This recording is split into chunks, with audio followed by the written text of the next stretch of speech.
పుస్తక ఆవిష్కరణ సందర్భంగా అందరూ మనం ఇక్కడ కూడి ఉన్నాము.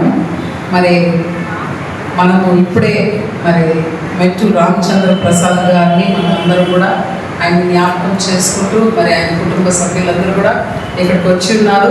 మరి వీరు ఈ బుక్ రాసిన రఘు గారికి ఉన్న సంబంధం ఏంటంటే, ఆయన లేకపోయినా ఆయన కుటుంబ సభ్యులు ఈరోజు మరి రఘు గారిని డాక్టర్ రాజపాల రఘు గారిని మరి చక్కగా ఎంకరేజ్ చేసి ఉన్నారు. ఇందులో ఒక భాగముగా మరి రాయడం అనేది మామూలైన విషయం కాదండి.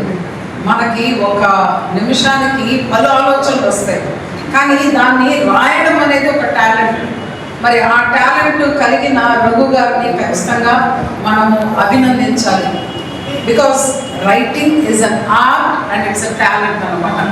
ఈ కలిసి దాని మీద కేంద్రీకృతం అయినప్పుడు సమాజంలో చాలా చాలా మార్పులు మనం తీసుకురాగలం. ఇందాక నాకంటే ముందు మాట్లాడిన మరి సార్ ఏమన్నారనంటే, ఇప్పుడు పిల్లలు ఒక భవిష్యత్తు ఎంత భయంకరంగా ఉందంటే చిన్న చిన్న వాటికి వాళ్ళు నెగిటివ్ థింకింగ్లోకి వెళ్ళిపోతున్నారు.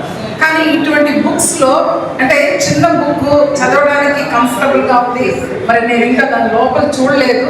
మరి చిన్న చిన్న ఈ థింగ్స్ ఒక్కొక్కసారి పడిపోయిన కాగితాన్ని చినిగిపోయి లేక పొట్లో కట్టిన కాగితంలో రాయబడిన విషయాలు చూసి కూడా చాలా మంది మరి పరివర్తన చెంది ఉన్నారు.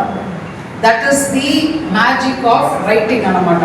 సో ఏదైనా మనకు వచ్చే థాట్స్ని మనము రాయడం అనేది ఒక గిఫ్ట్, ఒక ఆర్ట్. అది మాత్రమే కాదు, మనము ఇప్పుడున్న జనరేషన్ పిల్లలకి అందరూ ఏం వాడుతున్నారండి, మనకు తెలిసిందే కదా, నిద్ర లేస్తే సెల్ ఫోన్. రాయడం అనేది మానేశారు.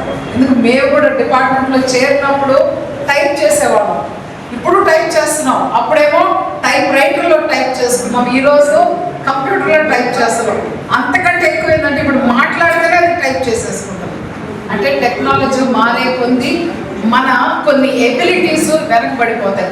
కానీ ఇటువంటి ఈ కాలంలో కూడా పుస్తకాలు రాసి సమాజాన్ని ఒక పరివర్తన తీసుకురావాలని, సమాజానికి ఒక మేలు జరగాలని అనుకునే వారిని మనం ఎంకరేజ్ చేయాలి. వాళ్ళకి మనము సపోర్టివ్గా కూడా నిలవాలి. మరి నాకు ఇటు మంచి అవకాశాన్ని ఇదనం ఇచ్చినందుకు మన సభ అధ్యక్షులకి నా హృదయపూర్వకమైన కృతజ్ఞతలు తెలియజేస్తున్నాను. సాంఘిక, సామాజిక, సాంస్కృతిక, సంగీత సభలన్నిటికీ ఆయన దానం చేశారు.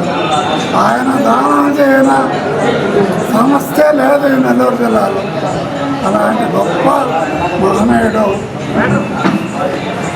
మెట్టు రామచంద్ర ప్రసాద్ గారు. వాళ్ళ కుటుంబం కూడా అదే భాషలో నడుస్తూ నా పుస్తకం హేతువాదం, భౌతికవాదం, నాస్తికత్వం అయినప్పటికీ నా పుస్తకానికి వాళ్ళు